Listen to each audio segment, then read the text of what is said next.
Estimados colegas médicos veterinarios, reciban un cordial saludo de parte del Departamento de Estudios Académicos del Colegio Médico Veterinario de Costa Rica. Para nosotros es muy importante generar estos espacios de convivencia y educación continua. Les invitamos a mantenerse al tanto de nuestras redes sociales y de nuestro boletín informativo, en donde podrán ver toda nuestra oferta académica de cursos, charlas, seminarios y jornadas. Queremos invitarles a estar al tanto también para nuestro próximo curso de la industria láctea, pronto a abrir en el mes de febrero, y también a las inscripciones a nuestro examen de incorporación. El día de hoy nos acompaña el doctor Gianmarco Bettoni. Voy a leer un poquito los atestados del doctor. El doctor Bettoni es médico veterinario graduado de la Universidad Veritas de Costa Rica. Cuenta con una maestría en zoonosis y salud pública de la Universidad Autónoma de Barcelona de España. Trabaja para la Sociedad del Zoológico de Frankfurt. Actualmente vive en Kazajistán y reside como interno en el programa de reintroducción de ungulados silvestres y veterinario de fauna silvestre para el Centro de Reintroducción de Ungulados Silvestres de Alivi. El doctor también trabajó y colaboró para proyectos de Costa Rica como médico veterinario e investigador de campo con especies como el tigrillo en el proyecto La Huella del Tigrillo y es el asmobronquios en el Centro de Investigaciones de Ciencia del Mar de la Universidad de Costa Rica.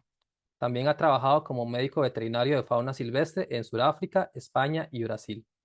Nos acompaña también la doctora Silvia Coto, presidenta del Colegio de Médicos Veterinarios, a quien pronto le cederé la palabra.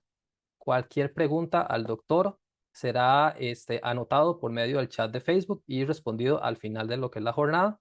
También les agradecemos de antemano el respeto en sus comentarios vía chat. Si alguien irrespeta a los expositores o demás participantes, haremos una advertencia de forma privada y si continuara con el comportamiento inadecuado, será excluido de la actividad. Doctora Coto, doctor Bettoni, les cedo la palabra.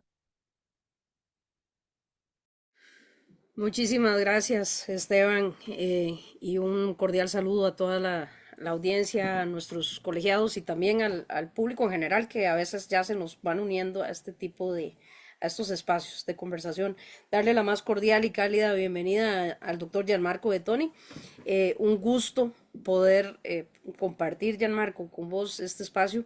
Eh, nos gustaría que nos contes un poquito del trabajo que has estado haciendo, que has venido haciendo. Sé que tenés una presentación ahí para compartirnos y ejemplificar un poco y darlo a conocer. Así que pues te cedo la palabra para que te presentes y nos compartas toda esta información valiosa que tenés. No, perfecto. Muchas gracias, doctora Coto y doctor Valle, por el espacio, ¿verdad? Y por la logística y todo el tiempo que lleva hacer estas cosas, ¿verdad? Y bueno, bastante contento de poder compartir un poco de esta experiencia. Bueno, es en un país que culturalmente hablando es bastante diferente a nosotros como sociedad, Western Society, que nos llaman, ¿verdad? A estos países que fueron de un bloque pues soviético por mucho tiempo y al día de hoy todavía tienen esa influencia, ¿verdad? Y se nota a la hora de estar ahí. Y bueno, y de trabajar con una fauna tan diferente y tan única en un ecosistema tan extraño para uno, porque esa es la palabra, cuando uno llega ahí, es como otro planeta, literalmente, de lo que estamos acostumbrados nosotros, ¿verdad? A selvas bastante densas, ¿verdad? Y lluvia por todo lado y siempre, ¿verdad? Con este verde tan fuerte aquí, pues es diferente, pero es un diferente bonito, ¿verdad? Entonces, voy a proceder a compartir la presentación. Esta presentación, bueno, la idea es como dar una idea básica, ¿verdad? De lo que se hace es un proyecto más grande que esto, ¿verdad? No sé si me pueden confirmar si lo ven por ahí bien, todo en orden. Sí, ahí se ve tu pantalla. No sé si quieres, Gianmarco, pasarlo a modo presentación porque ahí te aparece el. Correcto, correcto, perfecto. Ahí lo puede ver, doctor. Ahora sí, perfectísimo. Listo, genial. Y bueno, no, esto se llevó a cabo, bueno, como pueden ver, ahí está Kazajistán, eso está en alemán, me disculpan, ahí es el mapa de la Frankfurt Zoological Society de Kazajistán, que tienen, como pueden ver, es un país bastante grande, enorme, tiene muchas culturas ahí en ese terreno. Eh, Fue un país que estuvo bajo dominio soviético, bueno, imperio ruso y dominio soviético. Previo a eso estuvo bajo mandato del imperio mongol, en tipo Edad Media por ahí, y después se dividió en varias tribus de origen túrquico, ¿verdad? O turco. Entonces ahí hay varias subdivisiones. El idioma principal es, bueno, ruso y kazajo, ¿verdad? Son idiomas bastante diferentes, un alfabeto cirílico que es bastante diferente y complicado para uno que creció con el alfabeto latín, ¿verdad? Y bueno, es un país bastante biodiverso, aunque como pueden ver aquí eso es una estepa y uno dice, bueno, pero eso es un pastizal, ¿verdad? Y pues no hay mucho ahí, pero la cantidad de animales, aves, insectos, mamíferos pequeños, grandes que hay es muy rica, muy biodiverso. Y bueno, esa foto que pueden ver ahí tomada por uno de los guardaparques, Aidos Kadarkinov, esos son los Kulan, que es el burro silvestre asiático. Esa es la subespecie de Irán, Equus senionus Kulan. Y bueno, ahí les voy a hablar un poco de qué se trató este proyecto, ¿verdad? Esto, bueno, es un proyecto en colaboración con la Frankfurt Zoological Society, Sociedad Zoológica de Frankfurt, basada en Frankfurt, Alemania, y ACBK, o Association for the Conservation of Biodiversity of Kazakhstan, o Asociación de la Conservación de la Biodiversidad de Kazajistán, basada en Astana, en la capital de Kazajistán.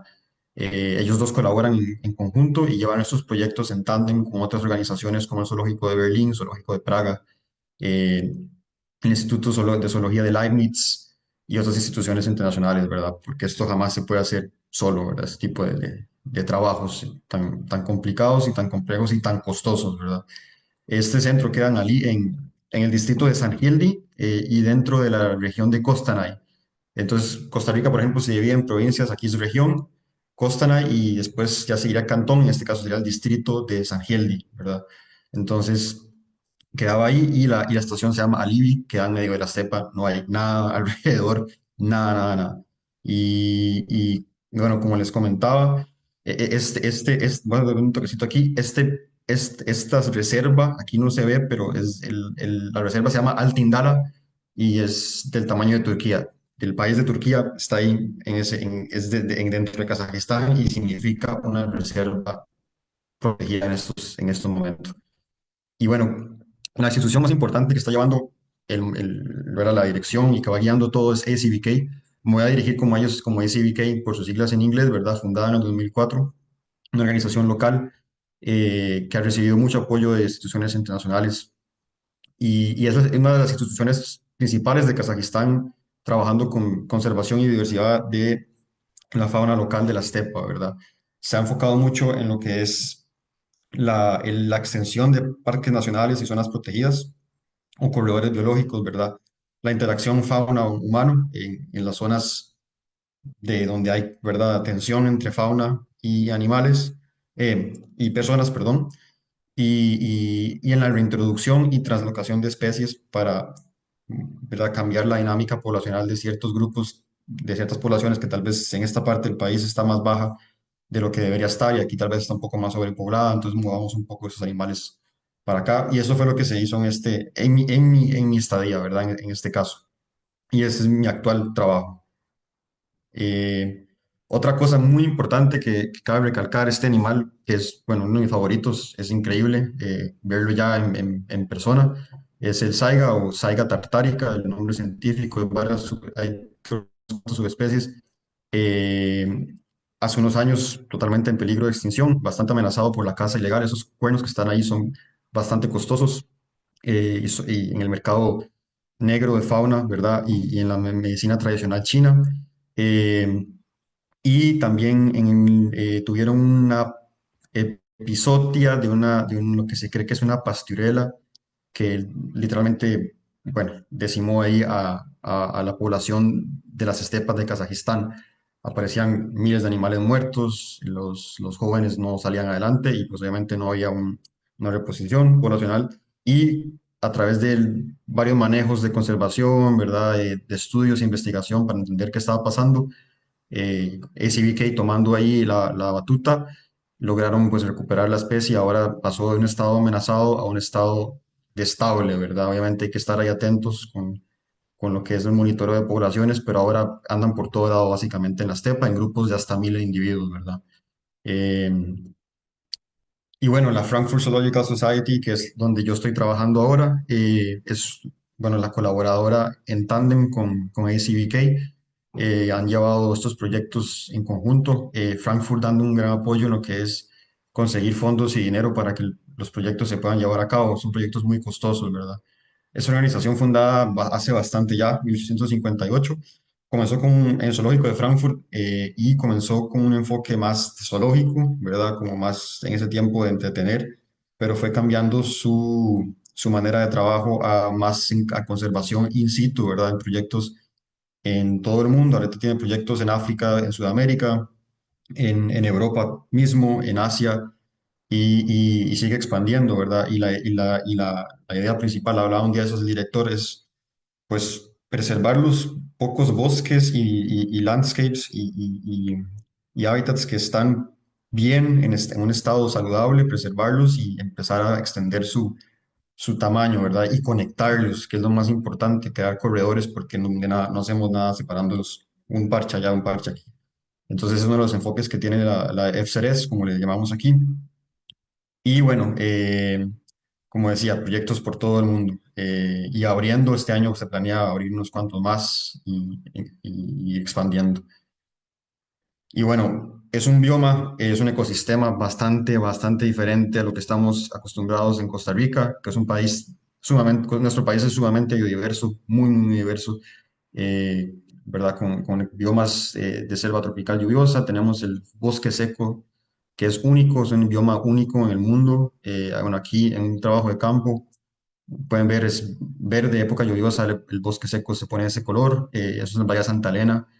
Y bueno, pasar de eso a los trópicos a este país, ¿verdad? En la zona ya casi periártica, se podría decir, a un ecosistema como este, ¿verdad? La estepa, que es frío, es semiárido, es temperado y bueno, no hay un intermedio como nosotros, ¿verdad? Porque no hay dos masas oceánicas que regulen ahí la temperatura ni nada. Aquí es clima continental, o es es muy seco y muy caluroso, o es muy frío, como ahora está menos 14, menos 20 grados, depende. Y, y bueno, la estación, el proyecto de la reserva Altingala, que queda es el Parque Nacional del tamaño de Turquía. Obviamente ese parque, yo hablaba ahorita con la doctora Coto y con el doctor Valle que esta zona antes estaba llena de pueblos pequeños que se dedicaban a ganadería de equinos, muy común allá, comen mucha carne de equino, entonces es bastante común, y pero también de vacunos, ovinos y ovinos. En la Unión Soviética habían varios pueblos, pero cuando la Unión Soviética colapsó, Kazajistán se separó, ¿verdad? Todas estas personas se fueron hacia la ciudad Astana, las ciudades grandes de Kazajistán, Almaty y Astana, y estos lugares quedaron desolados y quedó así, no había nada, ¿verdad? De hecho, si usted va ahí caminando en la estepa, a veces se encuentra los remanentes de lo que fue un pueblo, casas abandonadas y ya casi ya deteriorado, ya casi ya no, ya ni están porque se han deteriorado por el tiempo, ¿verdad? Estación biológica o estación de monitoreo y protección de fauna queda en medio de la estepa, no hay nada alrededor, es autosuficiente totalmente, dependiente de luz solar eh, y otros medios de energía. Eso es, bueno, un típico yurt que tiene es una historia de las tribus migratorias de Kazajistán, ¿verdad? Turcas, y es muy común, ¿verdad? Ahorita, esto fue cuando estábamos, como pueden ver, los camiones ahí, justamente después de haber transportado a los Kulan, que son los burros asiáticos, ¿verdad? Entonces estaba todo el equipo ahí, pues entonces nos instalaron aquí unos cuantos días. Hace mucho frío ahí, para dormir es complicado, pero bueno, uno viniendo de un trópico para dormir ahí, pues hay que adaptarse, ¿verdad? Y bueno, esta ya es la estación como tal, eso es ¿verdad? Donde se lleva a cabo, donde están los guardaparques, siempre hay dos guardaparques en el sitio que se encargan de monitorear los alrededores, de que todo esté bien y que no haya ninguna actividad ilícita, porque a pesar de que es grande y es muy remoto, siempre hay gente ahí pues llevando a cabo ciertas actividades ilícitas, como cacería más que todo, ¿verdad? Más que todo de saiga, que como le mencionaba, es antílope, los cuernos son bastante valiosos.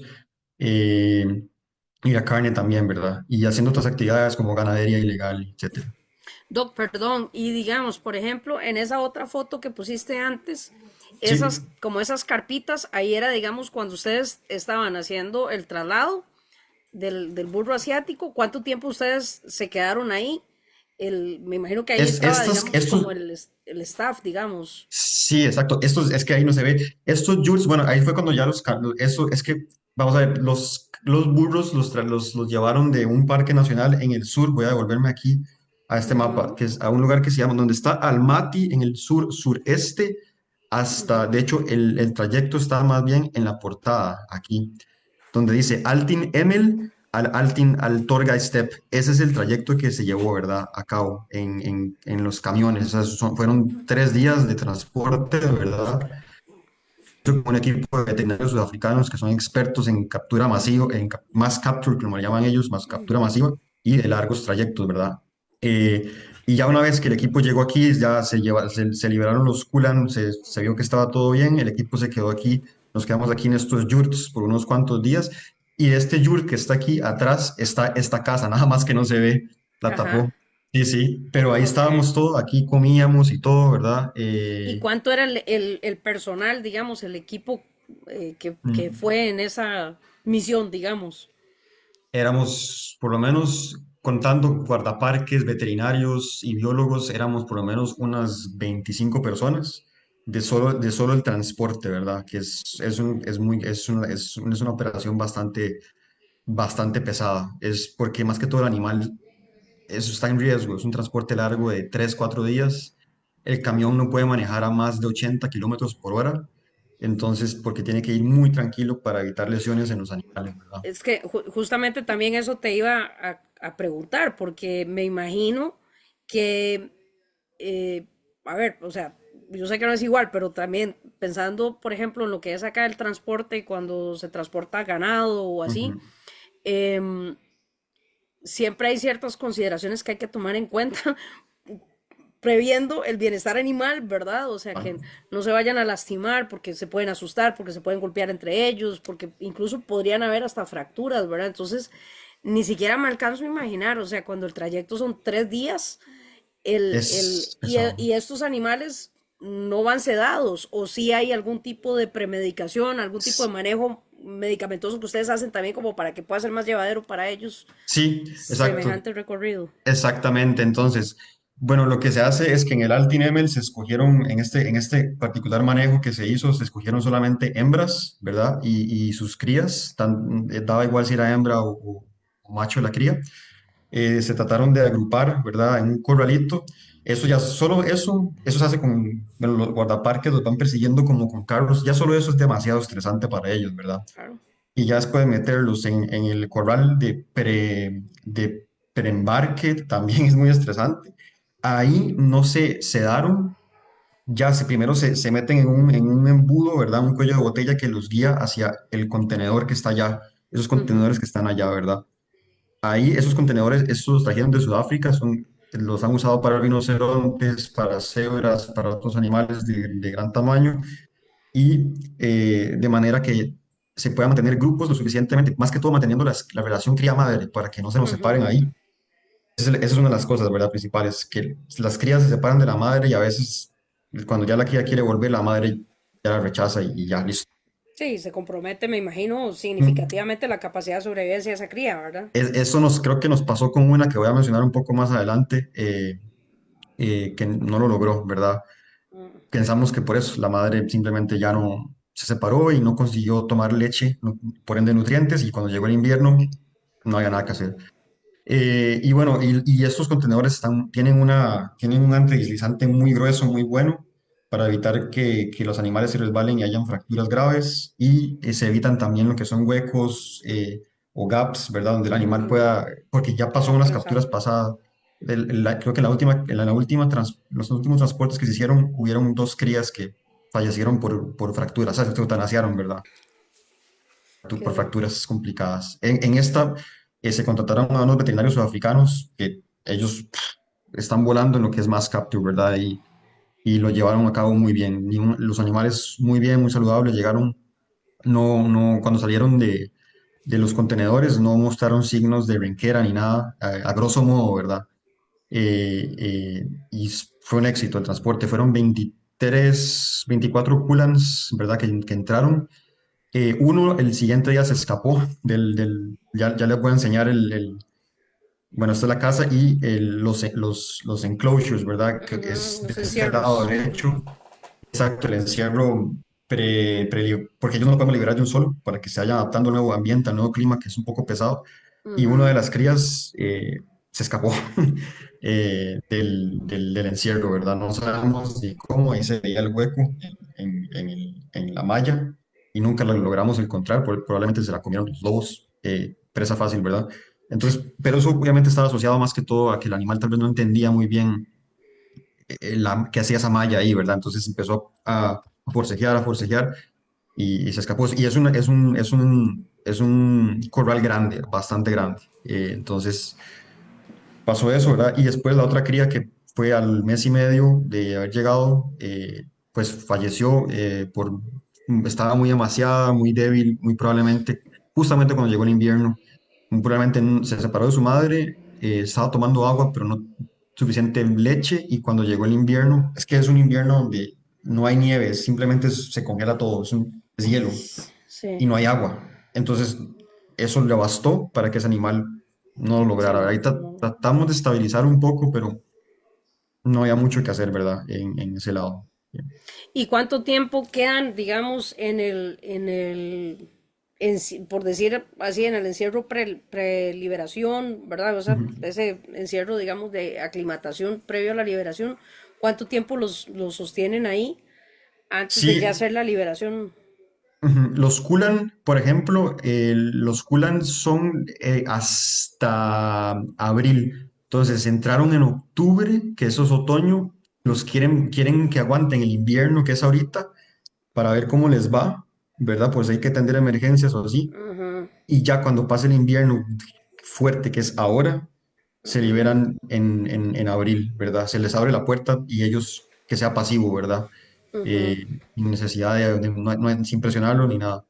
Eh, y Y, bueno, sí, y perdón. ellos, perdón, Doc, perdón, y ellos, Tranquilo. digamos, cuando ya se hace la liberación, eh, este, claro, porque además, lo que decís, me imagino que siendo el invierno, la condición climática o externa, ¿verdad? Medioambiental, el desafío más fuerte, tal vez Ujú. medioambiental, eh, es importante pues tenerlos de fácilmente accesibles o contenidos, ¿verdad? Porque en esas extensiones imposible tratar después de ayudar a algunos si está perdido quién sabe en dónde. Exactamente, exactamente. ¿Cómo, o sea, no sé si después lo vas a mencionar, pero por ejemplo, normalmente se quedan, algunos de ellos van haciendo esa transición de que salen, exploran un poco, vuelven.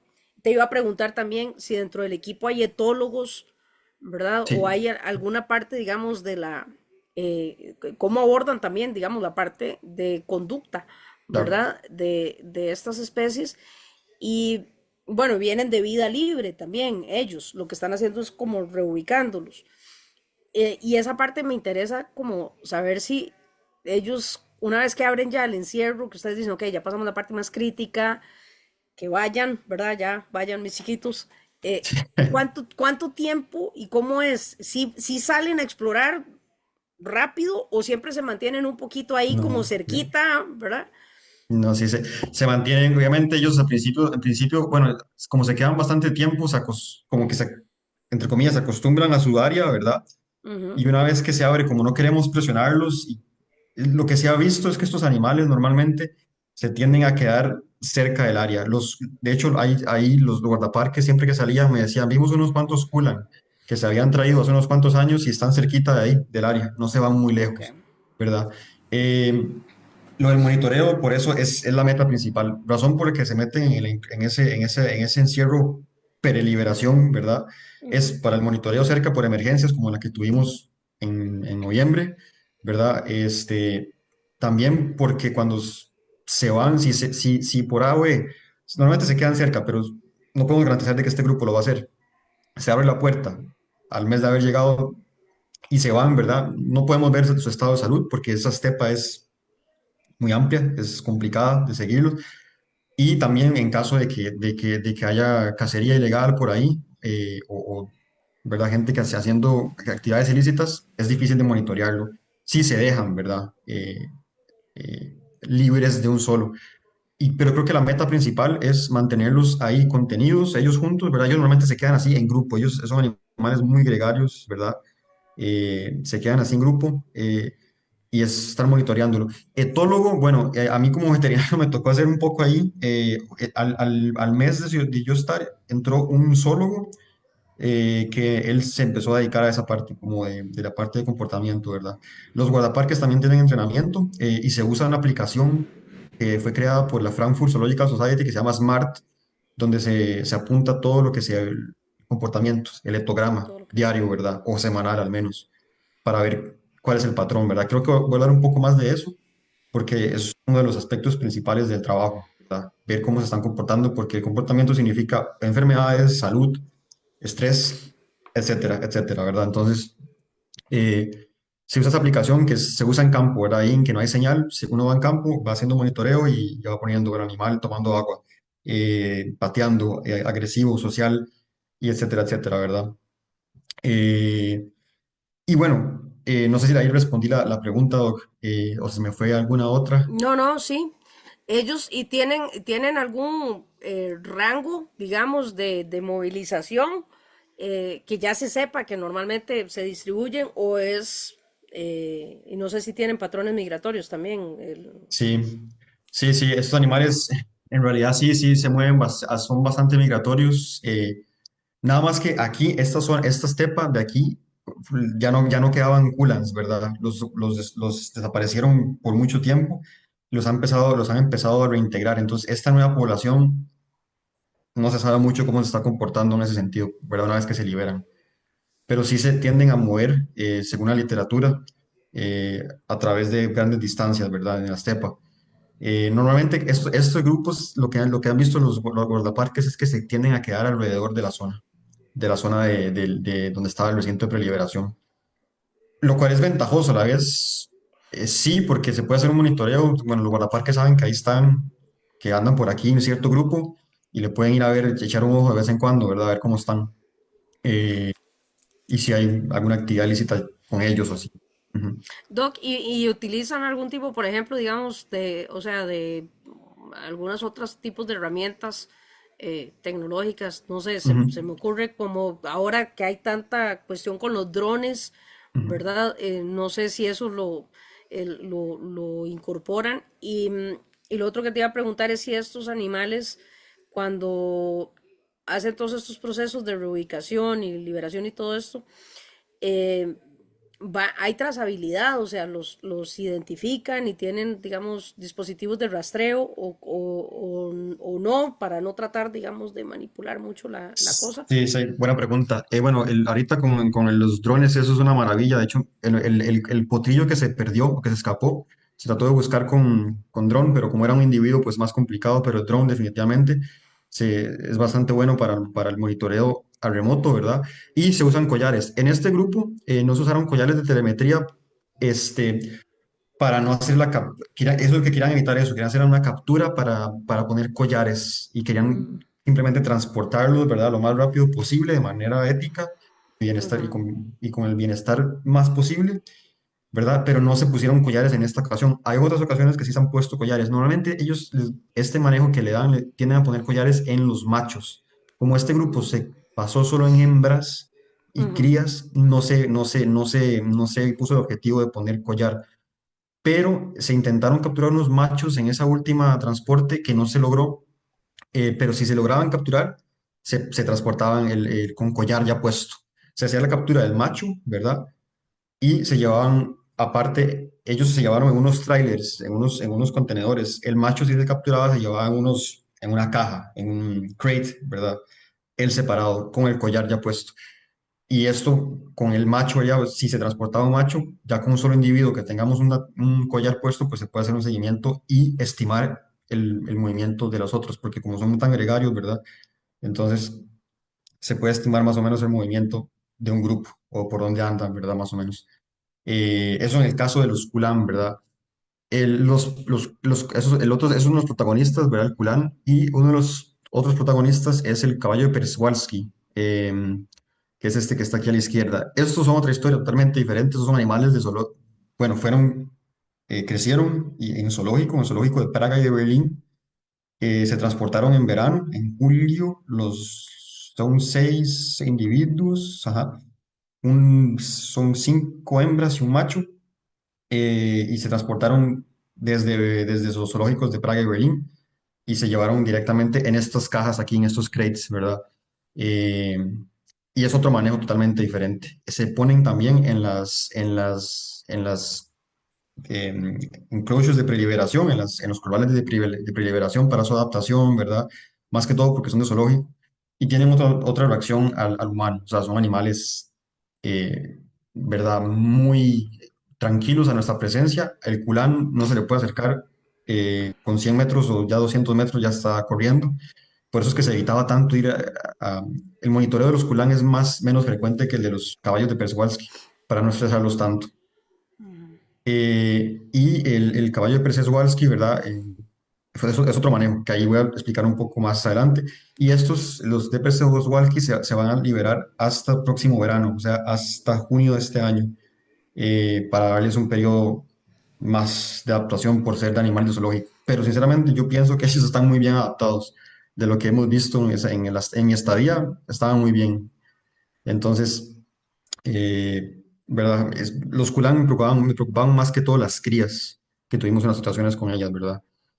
Y bueno, como les mencionaba, el recinto es enorme, es bastante grande. Ahí pueden ver, allá atrás hay un refugio. Como son animales de vida libre. Estos refugios obviamente es como para darles un apoyo. Obviamente esto no lo van a tener cuando sean liberados. Cuando estén ya fuera en la estepa no va a haber refugio de ningún tipo. Pero bueno, como nosotros los pusimos en esta situación, ¿verdad? Les damos ese empujón y esa ayuda, para el invierno más que todo. Eh, y bueno, sí, ahí como pueden ver, se mantienen en grupo. Siempre son animales bastante, se estresan muy fácil. Entonces, siempre que íbamos se iba de vez en cuando a los enclosures para evitar, porque empiezan a correr, ¿verdad? Entonces empiezan a correr y es mucho el estrés y el gasto de energía que conlleva eso más en este clima tan extremo, ¿verdad? Eh, y bueno, una de las tareas que era semanal y diaria, con estos animales, tanto con los Perswalski como con los Kulan, es monitorear, el estado de salud, en términos de parasitología. Entonces, estos animales cuando se transportan, tanto los dos animales, los dos especies, ¿verdad? Subespecies, perdón.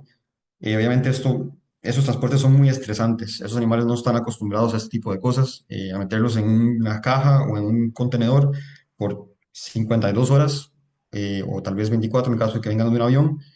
Y obviamente eso implica, bajón en la inmunidad, y eso implica, pues el riesgo de muchas patologías infecciosas, ¿verdad?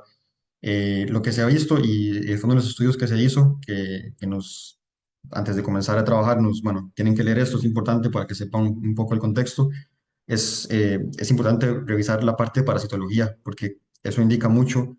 Lo hacemos a través de conteos, ¿verdad? De McMaster, cámara de McMaster. Bueno, a partir de esta cantidad, según la literatura, es normal, esperable que tenga esta cantidad de huevos de esta especie de parásito, y a partir de esta ya no, ¿verdad? A partir de esta cantidad ya significa que el animal está muy estresado, o puede ser que esté muy estresado, inmunosuprimido, y esté pasando un mal momento, ¿verdad? Y comprometa la salud de ese individuo. Entonces, nosotros basamos nuestro monitoreo de post-transporte, post-translocación, era de salud, ¿verdad? Era básicamente, carga parasitaria, casi que semanal, ¿verdad? Y bueno, también, muestras de microbioma para ver cómo reacciona el microbioma ante los cambios ambientales de estrés y todo, ¿verdad? Que el microbioma se sabe que en mamíferos al menos, y estoy seguro que en otras especies, eh, es un segundo sistema nervioso, ¿verdad? Entonces, y regula mucho este tipo de cosas, y el sistema inmune. Entonces, es importante tener este control. Inclusivamente en la carga parasitaria, en los Perswalski nos salieron, cargas parasitarias bastante altas, estamos hablando de 2.000 huevos, estróngilos, 2.000 huevos de estróngilos por gramo de heces, eso según la literatura es para desparasitar, entonces tocó pues desparasitar ahí para dar una ayuda, ¿verdad? Es un tema controversial en la naturaleza, pero también no queríamos tenerlos ahí con esa carga parasitaria que pueda poner en riesgo, ¿verdad? Una operación tan cara como es transportar a esos animales. Sí, me imagino Y que también considerando, digamos, el detonante de estrés que va a sí, generar toda esa parte no, me imagino que no es igual que toleren una carga parasitaria de ese tamaño, si están tranquilos en vida libre, a si ya pasan a ser sometidos a un nivel de estrés como todo esto, ¿verdad? Todo este proceso. exactamente. Exacto. Sí, es que ese es el tema, ¿verdad? El estrés aquí es mucho, ¿verdad? Y esos animales, como los culan más que todos los animales, ellos, como la manera de capturarlos fue persiguiéndolos con carros para meterlos en el corral allá en el Parque Nacional uno, ¿verdad? En el sur. Ujú. Esos animales apenas ven o sea, uno está viendo el portón y esos animales están a 300 metros de uno y ellos ya vuelven a ver Sí, claro, inmediatamente. Uno pobrecillos. pensaría, "Ay, pero estamos muy largo". Y me acuerdo el veterinario principal diciendo que por favor los primeros días no se acercaran a la jaula, al corral, porque ocupamos que Si se se queden, olvidan, se exacto. tranquilicen. No, me Es esa imagino, palabra, que se olviden, exacto. me imagino incluso que es o sea, el instinto también de sobrevivencia, más todas las alertas activadas, ¿verdad? Totalmente. De cualquier cosa. Me Eh, imagino que lo más mínimo les puede otra vez detonar aquí, como nos van a volver a perseguir otra vez con carros, ¿verdad? Exacto, Y cosas a las exacto. que no están tan habituados. Y por ejemplo, Doc, lo que es la estepa, digamos, del Parque 2 a donde llegó, Sí, las características de la estepa son similares a las características de la estepa uno o las condiciones buena pregunta. medioambientales también cambian por ese movimiento. Buena pregunta, sí, eso es un buen punto. Son totalmente dos parques, ambientes y biomas diferentes. Lástima que, es que a mí no me tocó estar en el Parque uno, que es un es desierto árido, seco, seco. Es como más o menos el desierto Nuevo México, Arizona, así más o menos. Y pasarlo a la estepa. Es un poquito más caliente, ¿verdad? Y la estepa, que es, bueno, con estos pastos y mucho más fría. Entonces, eso es otro factor importante. Y es la población más estable de Kulan es en ese parque está en el sur, ¿verdad? Ujú. Entonces se toma ese riesgo, ¿verdad? De pasarlos a otro ambiente totalmente diferente, que es la estepa, ¿verdad? Porque allá es desierto, es un desierto totalmente diferente. Entonces exacto, es un riesgo, estrés de todo tipo, ¿verdad? Sí. Y bueno, los primeros eventos que ellos hicieron me comentaron que obviamente fueron aprendiendo de los errores y del manejo.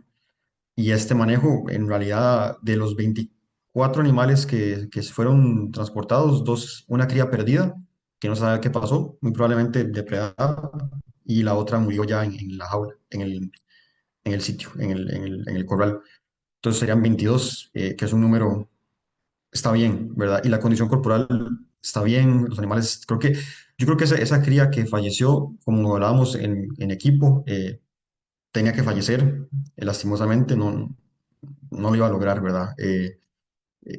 Fue apenas comenzando el invierno, ¿verdad? Le bastó un poquito de invierno, ni siquiera Sí, no lo iba llegamos a al... lograr. Cuando Exacto, llegara el momento crítico, no lo iba a lograr. no, imagínense que ni siquiera habíamos llegado a -10, estábamos -1, -2 y no lo logró. Y, Entonces, y me imagino también que al cambiar el bioma, cambia un poco también la alimentación, me imagino. Y eso también podría generar también esas alteraciones en el mismo microbioma de ellos. exacto. Sí, Exactamente, por eso la importancia de recolectar estas muestras, ¿verdad? Creo que en Culans, por alguna razón, no se está tomando microbioma, más que toda la parte de parásitos para ver cómo está esa carga parasitaria post-transporte, ¿verdad? El último reporte estaba estable. Los animales normalmente se recomienda abajo de 500 huevos por gramo de heces y estaban como en 300, 400 ahí, ya tocando un poco el límite, pero estaban bien, ¿verdad? Esa cría, que yo creo que hay una foto, tengo unos videos que puedo enseñar después donde donde creemos que fue esa cría que falleció, se veía con el abdomen abultado, como ya con meteorismo. Pensamos ujú. que ya venía, ¿verdad? Tenía varias cosas ya que venía jalando, ¿verdad? Y Sí, del que se le estrés, alta juntaron. carga parasitaria, posiblemente todo eso a causa de la separación con la madre. Ujú. Y el invierno fue el empujón final, la entrada del invierno, ¿verdad? Y bueno, este que está aquí está en inglés porque la traducción Time Budget que es acá es basado en este artículo, que es lo que usted mencionaba, doctora, que es el monitoreo de comportamiento de los animales, ¿verdad? Ver cómo se están comportando, porque eso en equinos, al menos más que todo en los Przewalski, que son tan expresivos, indica carga parasitaria alta, cólicos, que es muy extraño, pero, ¿verdad? Está Puede reportado. ocurrir. Sí, si pasa ahí, yo creo que no hay mucho que se pueda hacer. Hay que ser, sí. Es Sobar. difícil ahí. Sí, sí, es total. Ahí yo creo que no hay mucho, pero es complicado para fortuna de todos. Y bueno, todo este tipo de cosas, ¿verdad? También cuando hemos tenido un problema con una yegua, que son cuatro yeguas en un recinto y una yegua como que la apartan. Hay una yegua líder que la está apartando. Entonces, cuando entraron estaba en una condición corporal muy baja, pero ya ha ido recuperando y ya se integró al grupo, ¿verdad? Todavía hay rasgos de agresividad entre ellas, pero mejoró, ¿verdad?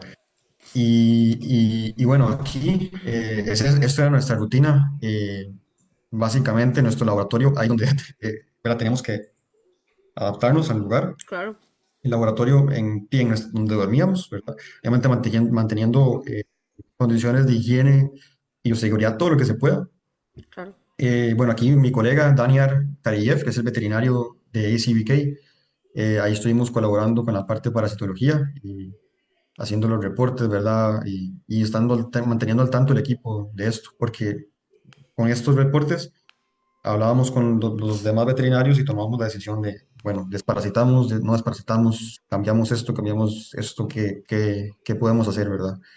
Eh, y eso era muy de nuestra rutina, ¿verdad? Aquí la parte de microbioma, la colecta de heces para microbioma, a la izquierda ya conectada y a la derecha preparando ya el equipo para ir a campo. Ahí están los nombres de los de que vienen de Praga, Zorro, Ypsilonka y Z2, ¿verdad? Esos son caballos de Przewalski, ¿verdad? Eh, y bueno, y esto es lo que se llama el time budget, ¿verdad? Que es, allá como los pueden ver, allá se ven al fondo a la izquierda los caballos, son los de Praga. Era ir a estar comenzamos con 2 horas diarias y después pasamos una hora. Es ir a grabar, ¿verdad? Su comportamiento. Anotar en el Smart, que es la aplicación, cualquier novedad. Hay un protocolo, ¿verdad? Que es animal en estado descansando, animal en estado activo, actividad física, alimentándose, tomando agua, apareándose, etcétera. Y esto que ven a la izquierda aquí es un Kestrel para tomar datos ambientales de humedad, temperatura, UV, etcétera. Y esos datos se van correlacionando ahí. Yo personalmente no sé cómo los correlacionan directamente ellos, etología ambiental. Hay de fijo correlación, pero no sé qué parámetros estaban usando. Y obviamente el fototrampeo, ¿verdad? Para ver cuando no estamos nosotros, pues, qué hacen, básicamente. Y pues ayuda mucho, ¿verdad? Ayuda mucho a ver los animales, patrones de agresividad entre ellos. Por ejemplo, esa potrilla que sospechábamos que la que murió con con el meteorismo, se vio en la cámara trampa, ¿verdad? Mira, este bicho anda con este problema, ¿verdad? Entonces ya ahí es una alerta. Ahorita en este momento, como equipo, estamos tratando de mejorar aún más nuestro monitoreo con un procedimiento estandarizado para hacerlo aún más eficiente, ¿verdad? Para tener registros médicos de los animales diarios y estar, después de lo que pasó con esta potrilla, ¿verdad? Fue una experiencia para todos y obviamente agarrar eso para ir mejorando el protocolo, ¿verdad? En un lugar tan remoto como es Alibi, ¿verdad? Y bueno, ya cerrando y la presentación, estos son los Kulan ya de cerca, ¿verdad? Esto es una cámara trampa. Y yo creo que esta de aquí a la izquierda es una de las sospechosas, aunque sea un poco grande para Ujú. la... Sí, está grande, tal vez no. Y la otra, y el pelaje está bien, eso es otra cosa, el pelaje es muy importante, ¿verdad? En esos animales. Un pelaje así, regular, así, eh, ya es un Sí, patrón, da ¿verdad? para preocuparse. Exacto, normalmente también cuando están con problemas gastrointestinales se puede ver las heces, ¿verdad? Como diarreicas en las Ujú. patas, ¿verdad? Como pringada, por decirlo Manchadillo. así. Ujú. Exactamente. Y eso lo vimos también en algunos cuantos animales que pues salieron bien. Puede ser que tal vez después de transporte se estresaron, Ujú, subió la carga, un poco de diarrea y ya lo... También animales, estos los animales logran recuperar solos, los adultos más que todo, ¿verdad? ujú. Y después los Perswalskis aquí, estos son las cuatro hembras del zoológico de Berlín. Aquí, bueno, como pueden ver, con paja, por una razón, porque esto era para desparasitarlas. Cuando hicimos los reportes, estaban la carga parasitaria muy alta, muchos huevos nematodos en heces. Entonces se tomó la decisión con el equipo de Praga de desparasitar. Entonces lo que se hizo fue poner eh, este grumo de paja aquí y se pusieron zanahorias con praziquantel y ivermectina. Animales zoológicos, ¿verdad? O sea, Sí, como se puede ver, este comportamiento en un culan jamás. sí, Nosotros pusimos paja con los culan y ellos curiosamente se quedaban así viendo la paja así de largo y no se acercaron, sabiendo sí. que, ¿verdad? Porque qué raro esto, ¿verdad? Demasiado bueno para ser verdad, decían, seguro. Exactamente. Mm, En cambio, esos animales, es muy obviamente el comportamiento, ¿verdad? Esos animales era muy, muy sencillo. Preocupante a largo término, sí, porque la interacción con las personas, ¿verdad? En cuando estén sí, ya libres. hay un nivel de improntación ahí importante Sí, que los que van en actividades ilegales los hace más vulnerables también, ¿verdad? eso es un problema que pues se ha hablado y creo que se asumió, ¿verdad?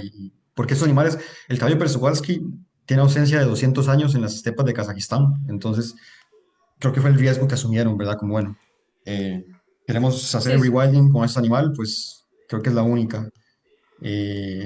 Y creo que algunas de estas, bueno, las hembras que están, estas son puras hembras, pero las que están con el macho creo que están preñadas, ¿verdad? Mm. Entonces por ahí, ojalá ese comportamiento de impronta vaya Se vaya desapareciendo. perdiendo con los...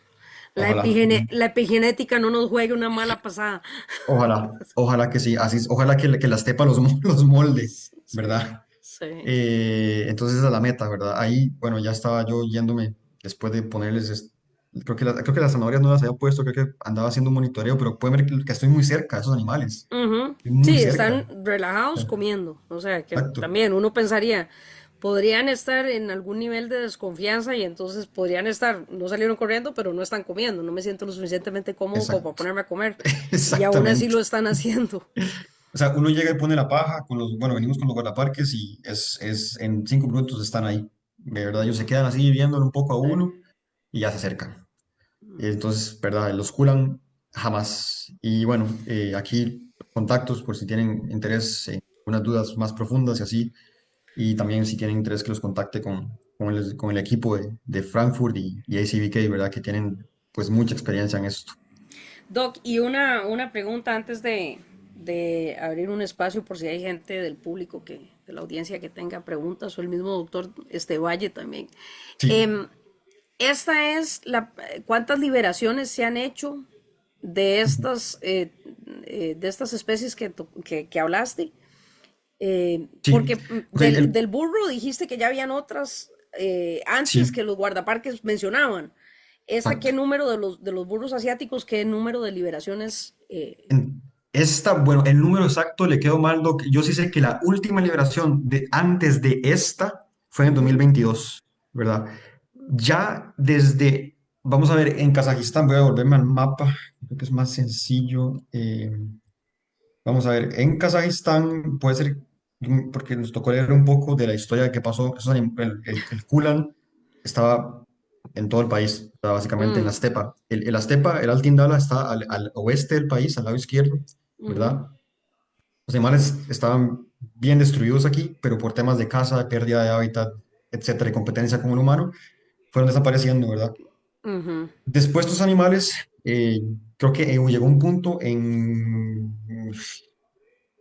1950 o 1930 que ya no habían kulans ni perswalskis en Kazajistán, ¿verdad?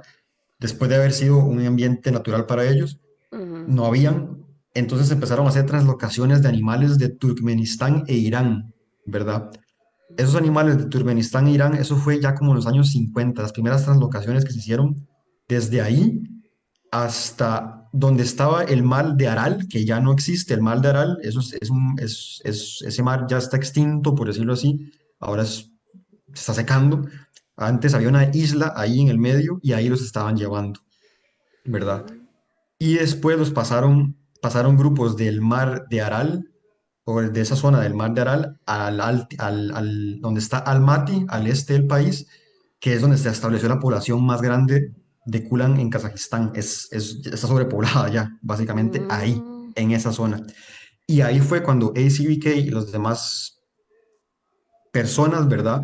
Empezaron a tomar la decisión de, ok, esos animales estaban en todo Kazajistán, desconcentrémoslos, entre ujú. comillas, y empezamos a distribuirlos a través del país. Entonces nos empezaron a llevar al al Altindala, perdón, que es donde estamos ahora trabajando, ¿verdad? Entonces es como la historia de lo que fue pasando Sí, y lo entonces que le... la traslocación, digamos, tiene pues, casi 7 décadas de que se está Exacto. llevando a cabo por una cuestión igual de necesidad. ¿Verdad? Exactamente. Creo que fue una de las instituciones que se llama, tiene un nombre bastante complicado para pronunciar, que es Oxoprom. Fue una de las primeras que se empezó a dedicar al transporte de sus animales, a la transportación hacia Kazajistán, y al día de hoy todavía están haciéndolo. Se colaboró con ellos en tándem, ¿verdad? Es una organización aparte, creo que es relacionada al gobierno, entonces ellos también hacen su parte y llevan a estos animales a otras partes de Kazajistán, a otras estepas, a otros ecosistemas, ¿verdad? Y creo que inclusivemente, si no estoy mal, de donde estaban, porque este mar donde dice Aral, sí, vamos a ver si está en el otro Ujú. mapa más claro. Ajá, donde está, esto era un mar más grande. Ya esto es así, se secó. Esto está conectado con tierra, entonces los empezaron a transportar directamente de Aral hacia el Ujú, Altindala, perdón. Ujú. ujú. Sí. Ahí vieron varias Sí. instituciones también, creo que la Universidad de Veterinaria de Viena estuvo involucrada bastante tiempo en el transporte de sus animales con el doctor Christian Walser y Petra Kaczynski del Instituto Noruego de Ciencias en las primeras, bueno, en las translocaciones que se hicieron, ¿verdad? Y ahora pues Frankfurt está bastante involucrado. Creo que la última que se hizo, 2022, Frankfurt tomó esa batuta, ¿verdad? Y de transportar a sus animales. Ujú. Y el Perswalski volvió en julio del año pasado, después de 200 años de Wow. desaparecido. Ujú. Según reportes, porque el animal estaba en Mongolia, en China y en Rusia, pero en Kazajistán, pues ya no, ¿verdad? Perswalski tiene, vamos a ver, el Kulan obviamente sí es un animal totalmente natural, no es feral. El Ujú. Perswalski, hay dos equipos ahí, las dos comunidades científicas, ¿verdad? Unas se basan que es un animal feral, eso quiere decir que se domesticó y se volvió otra Otra vez, vez. ajá. Pero hay otros que no, que nunca fue domesticado, que pasó recto. Pero es un dilema ahí, Sí, es un pulso todavía ahí. exacto. El cura en sí es, ¿verdad? No pasó por ninguna clase de domesticación. Y el Ferus Peralski, ¿por qué creen que se extinguió? Por el mismo consumo de carne. Los Sí, mataban para consumirlos. exacto, consumo de carne, tráfico ilegal de especies, más que todo consumo de carne, porque ahí, de hecho, eran bromas que se hacían. Estamos transportando caballos silvestres a un país donde el consumo de carne de equinos es la principal, Sí, ¿verdad? gourmet. Entonces, ¿verdad? Pero bueno, obviamente ahí ACBK y todo el mundo está trabajando en la parte de educación ambiental in situ, ¿verdad? Con las comunidades locales. Sí. Para cambiar esta mentalidad, que eso es un trabajo creo que es muy importante, es la base o sea, muy bonito transportarlos, pero si no se hace nada in situ con la comunidad que interactúa con esos animales, ¿verdad? Pues no. Sí, eso es como, yo recuerdo hace muchos años, yo trabajé con proyectos de Lapa Roja y Lapa Ujú, Verde, pero ujú, de Lapa Roja sí tenían, en aquel momento sí había proyectos de reintroducción. ujú, Y era interesante porque justamente lo que se trataba de hacer, habían algunos proyectos que estaban en la zona sur y ujú, ahí era complicado porque cuando se hablaba con la gente de la zona, ujú. muchas veces te decían con toda tranquilidad que sus papás o sus abuelos se comían la lapa, Sí, sí, sí, salían a cazar y a mí qué me importa sí, si sí, es, sí, y la lapa roja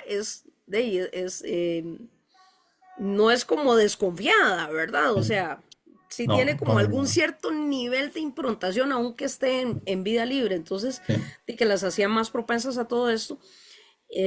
Y lo mismo también me contaban con los pavones también, sí, más al sur, que sí, hubo en aquel momento, hace como 20 años, todo un programa también de repoblación de pavones. sí, Y, y después cómo se le va tratando de dar vuelta al tema, ¿verdad? Mediante la educación y mediante la sensibilización de las comunidades para los que fueron en algún momento cazadores, más bien se conviertan en guardianes, ¿verdad? Y muchas veces incluso son hasta los que tienen como las mejores habilidades para eh, manejo, exacto, manejo y ubicación, ¿verdad? O sea, tal, lograr espotearlos dónde están, hasta de conducta, ¿verdad? De hábitos que tienen. Eh, entonces es muy interesante porque y las comunidades también empiezan a cambiar, a entender que preservar esas especies puede generarles también a la larga otro tipo de fuentes, ¿verdad? De ingresos y conservarlas, ¿verdad? Pero sí es un exacto. trabajo enorme de educación. Y yo no sé, al quedar este parque, Doc, eh, ¿siguen habiendo poblados adentro de esta zona protegida o la gente que se mete ahí realmente está entrando de forma ilegal y actividades ilícitas? Exacto, sí, bueno, muy buen punto, la educación ambiental, sí, total. En los proyectos que colaboro en Costa Rica también es un aspecto importantísimo, porque si no abordamos a la comunidad local que tiene años de interactuar con esta especie, no hacemos nada, ¿verdad? Y con la pregunta, en el Alto Indara se supone, ¿verdad? No tiene por qué haber construcciones y ya no hay poblados dentro del parque. Hay una zona de amortiguamiento, ¿verdad? Donde están los poblados de alrededor, pero en teoría la gente no debería estar entrando ahí sin ninguna justificación, ¿verdad? Ujú. Es, ahí en la estación, aquí en Alivi, semanalmente llegaban guardaparques que se quedan días en campo. Este parque es enorme, es enorme. Entonces, estos guardaparques que están aquí en la estación se quedan aquí y monitorean el área alrededor de la estación, ¿verdad? Y llevan a cabo las tareas de mantenimiento de la casa, etcétera, etcétera. Pero digamos, en el parque como tal hay muchos equipos, subequipos de guardaparques, tanto de ACBK como del gobierno kazajo, monitoreando. Se quedan semanas, ¿verdad? Dando vueltas y ellos llegan aquí a Libi a descansar a veces después de jornadas de una semana en campo, ¿verdad? Haciendo monitoreo. Por lo mismo, porque todavía al día de hoy, yo me acuerdo que se hablaba de, bueno, yo obviamente a través de Daniel, que es el veterinario de SBK, me traducía y me comentaba que, bueno, hoy agarraron a esta persona pescando aquí, ¿verdad? Y eso no se puede. Y es de este pueblo, ¿verdad? Y ya lo tienen identificado. Y este día agarraron a esta persona, ¿verdad? Haciendo ahí, paseando, ¿verdad? Ujú, ujú. Entonces es como y yo creo que el apoyo de Frankfurt Zoological va mucho a eso, a que esté el monitoreo como guardaparques. Y creo que eso es en todos los proyectos que tiene Frankfurt a cabo, en Tanzania, en Mozambique, en Colombia, es dar plata para el cuidado, ¿verdad? Monitoreo. Patrullaje, ¿verdad? Mm. Ok. Doc, bueno, vamos a pasar con los comentarios ahí nada más, puesto que el tiempo nos ganó, está súper interesante. Juan Vargas pregunta que bueno, que sí, que él que quisiera tener el contacto de la Sociedad Zoológica de Frankfurt, que cómo puede hacer. Yo creo que Claro, tal vez si puedes volver a copiar tus contactos, ¿verdad? Para claro, que vamos a ver. quien quiera Mm, contactar a Gianmarco lo puede hacer a través de eso. María Pía te manda a decir que qué chiva, que muchas gracias por compartirlo y que qué proyecto tan interesante, que ojalá que le siga yendo bien. Y Josué Muchas Esquivel gracias. dice que está muy interesante el trabajo y que qué le recomendarías a los estudiantes que aspiran a trabajar con fauna silvestre en el extranjero. Bueno, indiferentemente, imagino que específicamente a costarricenses. Pero Correcto. indiferentemente, yo creo que, bueno, una cosa que estábamos comentando ahora, que cuando uno, eh, porque esto obviamente se maneja, la base económica de estos programas está obviamente en países como Estados Unidos, Canadá, los países de la Unión Europea, Australia, Nueva Zelanda, ¿verdad? Que son países que obviamente tienen buen desarrollo y obviamente tienen entrenamientos en sus profesionales muy de alta calidad, ¿verdad? Entonces a veces uno llega a estas instituciones como, bueno, pues sí, me eligieron, todo bien, pero entra como con esa duda, ¿verdad? Y a la duda de criterio. Y yo creo que personalmente en Costa Rica, que es nuestro foco el día de hoy, siento que estamos bien formados, bien entrenados para poder dar la talla en estos escenarios, ¿verdad? En la parte de diversidad, somos un país ejemplo. Ujú. eh, Total, o sea, aquí la gente me lo habla todo el día. ¿De dónde es usted? Costa Rica. Ah, Costa Rica, pero es que ahí, ¿verdad? La biodiversidad y, bueno, una conversación entera de biodiversidad. La gente admira a Costa Rica en temas de biodiversidad. Somos ejemplos. Yo lo sabía, pero no lo sabía a ese punto, Ujú. lo cual es muy bueno, ¿verdad? Y eso a mí también, obviamente, me inspira, obviamente, a volver a Costa Rica, todo lo que he aprendido en diferentes partes del mundo y ir a integrarlo allá. Y porque allá hay mucho que hacer, a pesar de que somos un país muy biodiverso, todavía falta mucho que hacer en temas de biodiversidad y educación al público, ¿verdad? Pero la pregunta, para responder a la pregunta es eso, digamos, a la duda de, bueno, ¿será que, es duro decirlo, porque a mí me pasa, uno se hueva cuando, digamos, tal vez aplica a la primera y no entra. Por, ay, mira, no, Ujú. qué madre, no voy a poder. Y tal vez aplica a la segunda y tampoco, y a la tercera tampoco, y así, ¿verdad? Pero sí sale, ¿verdad? Sí sale. Y creo que en algunas clases que tuve, el doctor Javier Cohen, me acuerdo, cuando llegué a análisis clínico con él, nos decía, los ticos los quieren, tranquilos. Entonces, Sí. y es verdad, de verdad. No es un tema de nacionalidades, pero creo que Costa Rica tiene una buena reputación, no solo desde el punto de vista como cultura, sino profesional. Tenemos calidad profesional, ¿verdad? La tenemos y creo que sigue avanzando bastante, ¿verdad? Yo creo que el hecho de inclusivamente que el colegio esté regulando la profesión, eso ya te sube mucho el nivel, ¿verdad? Porque si usted ve los países como la Unión Europea, todos están regulados, hay una entidad regulando, ¿verdad? Ujú. Cosa Ujú. que en Kazajistán, por ejemplo, no había. Yo les hablaba de un colegio y, colegio, No entendían. sí, pero no, aquí usted nada más entra, ¿verdad? ¿Verdad? Pero Kazajistán es un país que está muy desarrollado ahorita y yo creo que pues estas cosas van a ir dándose, ¿verdad? Mm. No, y tienen mucho para hacer con semejante labor, ¿verdad? Semejante desafío de lo que quieren hacer, de lograr toda esta repoblación, ¿verdad? De especies. Nada más, Esteban tiene una pregunta, nada Sí, más acotando lo que señalabas, justamente, porque el Doc y yo estábamos hablando fuera de cámaras sobre el síndrome del impostor, ¿verdad? Que a veces sí, no nos la creemos y a veces decimos, no, pues no somos, pues, nos dicen país tercermundista, ¿cómo? No vamos a estar a la altura. Realmente todos estos conversatorios de betes en el extranjero ha servido para que nos demos cuenta, de verdad, que tenemos gente muy bien formada que están llegando a otros lugares donde dicen, de repente tal vez esta tecnología no la teníamos en Costa Rica, no estaba yo tan fogueado con eso, pero las bases y el conocimiento, sí. Y lo otro que señalabas vos, Gianmarco, que a los chicos los quieren, como dijo este Cohen, sí.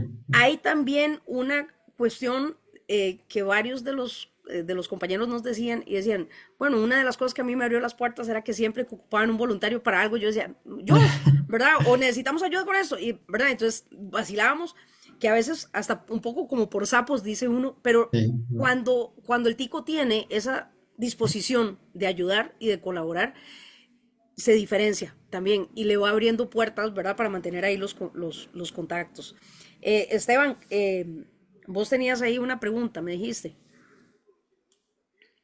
Hola, sí, hola, doctora Coto. Bueno, primero, felicitar al doctor, excelente charla. Hoy la hicimos un poquito diferente. El doctor hizo una presentación excelente. La verdad es que muy agradecido con los dos. La parte, digamos, de medicina silvestre es bastante complicada. aquí tuvimos pues una gran cátedra de pues todo lo que el doctor hace, ¿verdad? Eh, todo el proceso que lleva solamente, digamos, mover al animal tantos días, ¿verdad? Aparte de eso, digamos, el monitoreo con cámaras trampa, ¿verdad? Y demás, ¿verdad? Doc, yo la duda que tenía era, digamos, esta sociedad del zoológico de Frankfurt Sí, maneja otros proyectos, pero ¿en qué especies es que lo maneja? sí. Bueno, ahorita la Sociedad Zoológica de Frankfurt, ellos, más que especies como tal, ellos tratan de basarse en lo que llaman landscapes o paisajes, ¿verdad? Entonces, por ejemplo, Kazajistán, ellos, por ejemplo, para dar un ejemplo, los departamentos que está Europa. Entonces, Europa tiene Alemania, obviamente, como sociedad alemana, tiene estos proyectos aquí, ¿verdad? Para dar su contribución. Proyecto en Ucrania, ahorita es uno de los proyectos que están fuertes en Ucrania, con todo el tema que está pasando con la guerra y todo, aún así están dando apoyo. De hecho, el director justamente del departamento viene hoy de Ucrania, que ayer bombardearon donde estaba, ¿verdad? Y bueno, una locura.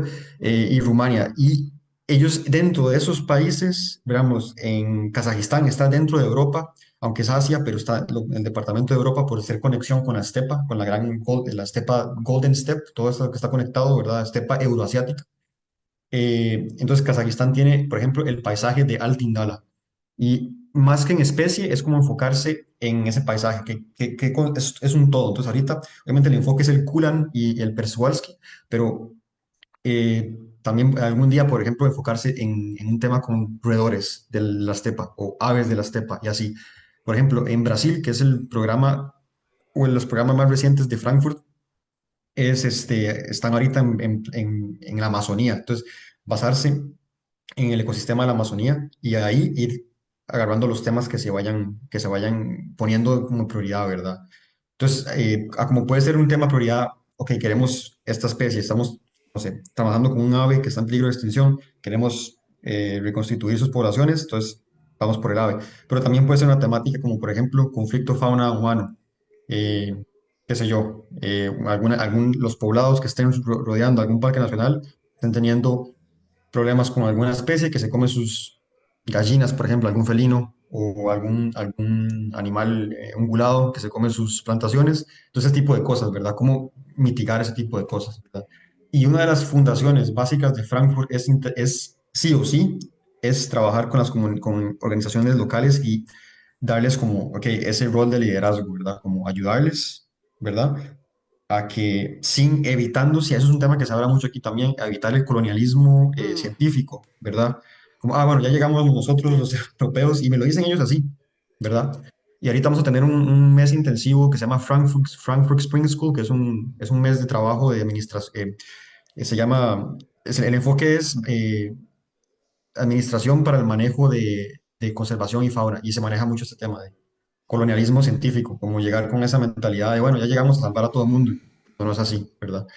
Lo que queremos es como colaborar, mezclar ideas, pero que la organización local sea la que lleva ese liderazgo. Y ellas deciden cuál es la temática que más les importa, como menciona el doctor Valle, puede ser una especie, ¿verdad? Mm. O puede ser una temática general. Y ahorita, bueno, este año quieren hacer translocación del rinoceronte, creo que no sé si en Tanzania y Mozambique. Quieren pasar unos rinocerontes, ¿verdad? Para repoblar unas poblaciones, valga la redundancia. Y creo que también felinos. Y obviamente quieren poner más caballos de Przewalski y más Kulan en Kazajistán. Qué interesante eso, Doc, también porque el colonialismo científico también, bueno, los que hemos estado en algún momento cercanos a vida silvestre acá en nuestro país lo hemos Sí, vivido, sí, y hace décadas atrás era 20 veces peor, ¿verdad? Además totalmente, de que totalmente. éramos y somos un paraíso para Sí, venir a llevarse material, ¿verdad? Genético para estudios. Entonces, qué bueno que también la fundación tiene ese enfoque porque al final es respetar y empoderar más bien para que eh, esas comunidades locales se vuelvan a reapropiar de lo que realmente es exactamente. de ellos, ¿verdad? Y ese es el enfoque de Frankfurt. Tal, digamos, aquí las decisiones que tomamos con ACBK es ACBK, nosotros proponemos ideas y ACBK es la que está en campo siempre. Entonces ellos dicen, esto sirve, esto no, y trabajamos en conjunto. Genial. Bueno, de mi parte, Doc, yo no sé si, Esteban, en los comentarios no tenemos más, más preguntas. No, Eh, por el momento no, doctora. Bueno, agradecerle nuevamente al doctor. Doctor, le cedo para que haga un mensaje de despedida. Eh, y bueno, sí, ojalá que esta oportunidad pueda ser, digamos, observada también para estudiantes, ¿verdad? Para que se motiven, también para nuestros colegas, ¿verdad? Y bueno, doctor, le cedo la palabra. Sí, no, bueno, muchas gracias, doctor Valle y doctora Coto, por el tiempo. De verdad que muy agradecido. Ojalá que de verdad haya servido para compartir experiencias de otras culturas, ¿verdad? Otros lados del mundo. Y más que todo, como decía la doctora Coto, Dino que como ticos sí se puede, y que no, y que no haya, da miedo al principio y uno dice, "Uy, puña, ¿cómo voy a competir contra esos niveles?" Pero sí es posible, ¿verdad? Sí, sí lo es. Es nada más que sí lleva un poco más de tiempo, pero está ese mérito también, como bueno, viniendo desde estas condiciones o de este país, estamos en estas ligas, ¿verdad? Eso también da mucho mérito y motivar, ¿verdad? A eso. Y que también no nos olvidemos de Costa Rica, eso para mí es un mensaje importante, que no haya ese escape de profesionales, ¿verdad? Sino que vayamos, pero sí siento que es importante traer toda esa mezcla de cosas a nuestro país e implementarlas, ¿verdad? Y hacer crecer a nuestro país más de lo que está en conservación. Porque, como dice la doctora, es un lugar muy importante en biodiversidad. Gracias, Doc. Realmente, agradecerte nuevamente el espacio. Habíamos hablado hace mucho tiempo, Mm, pero no habíamos logrado, sí, agendarlo. ese. Y yo, Gianmarco, yo le prometo que ahorita tenemos ya la Sí, sí. cosa, las agendas medias complicadas, pero qué dicha que pudimos materializarlo, Gianmarco, tenerte y comentarle a la gente todo esto, porque realmente es algo eh, vamos a ver, es poco tradicional, son otras especies totalmente diferentes y yo creo que también hay un mensaje muy bonito acá, que como decías, como país rico y biodiverso, y qué lindo cuando llegamos y la gente reconoce que sí saben cuando estamos hablando de eso y que además somos una profesión que tiene la bendición y el privilegio y el honor de poder entrar en contacto con esa biodiversidad, ¿verdad?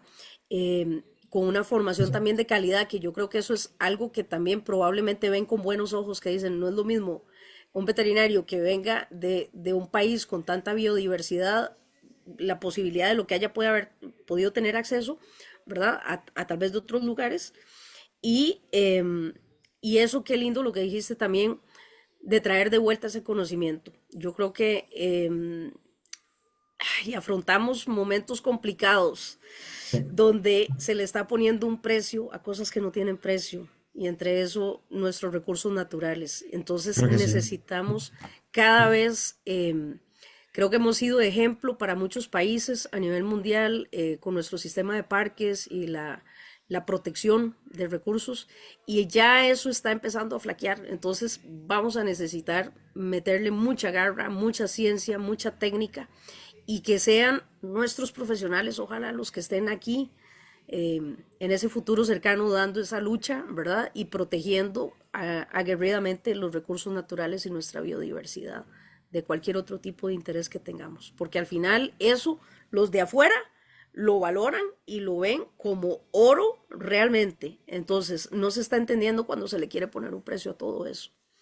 De mi Exactamente. parte, eh, pues darles las gracias y darles las gracias a toda la audiencia que siempre nos acompaña cuando hacemos un betes en el extranjero y para que vean qué lindo y cómo no se va a enamorar uno de mi profesión y de mi gremio cuando tenemos gente afuera haciendo cosas tan lindas, ¿verdad? Y dejando el nombre del país tan en alto. Muchas gracias, doctores, por acompañarlos en la noche de hoy. Esperamos que nos acompañen en próximas charlas. Vamos a tener un poco de temas variados, más veterinarios en el extranjero, un poquito de clínica, hablar un poquito de salud ocupacional. Muchas gracias por haber compartido pues, este espacio con nosotros y muy buenas noches.